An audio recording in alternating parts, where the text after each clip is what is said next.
මේ අවස්ථාවට වැඩම කළ මහා සංඝරත්නයන් අවසරයි.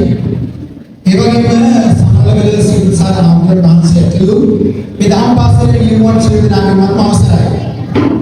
ඉතාමත් වටිනා අවස්ථාවක් මේ අවස්ථාව. දැන් මේ අවස්ථාවට සහභාගී වුණේ අපි ශාසන ආරක්ෂක බල මණ්ඩලය තුළ මට නිහතමානීව කියන්න කාරණාවක් තියෙනවා. දැන් මෙතන මේ අපි දරුවෝනේ ගීතයක් ගායනා කරනවා.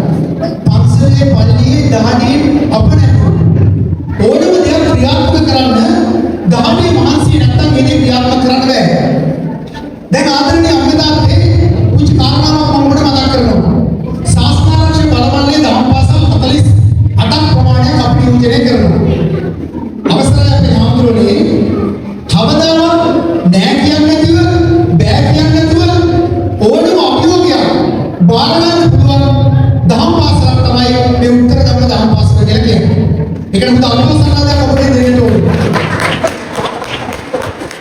ඒක නියම නායකත්වය තමයි පුණ්‍ය ආමරු රවදන සුබසාර ආමරු සමලගෙන ආමරු. ජීව විවර සමාවෙන්න කඩිය වගේ හරියට පැනපැන මෙහෙට පැනපැන අපේ ආමරුට යාත්‍රා කරනවා. මම ගාන පාසල් දෙකක් තියෙනවා. එකක් අපිට කන්න දුන්නා. තාම අපිට කෑම දුන්නා නේද? එකක් දුන්නා මේ ආපුවම. ඊළඟට මම ගාව තියෙන ලස්සන පොතක්. මේ පොත අතිශය වැදගත් පොතක්. මේ පොතේ තියෙන කරුණු කාරණා මම දැකපු මගේ දහම් පාසල් ජීවිත අවස්ථා 30ක් අපේ ආමරුනේ හොඳම කරුණු කාරණා ටික මේ පොතේ තියෙන්නේ. ඒ පොත සම්පා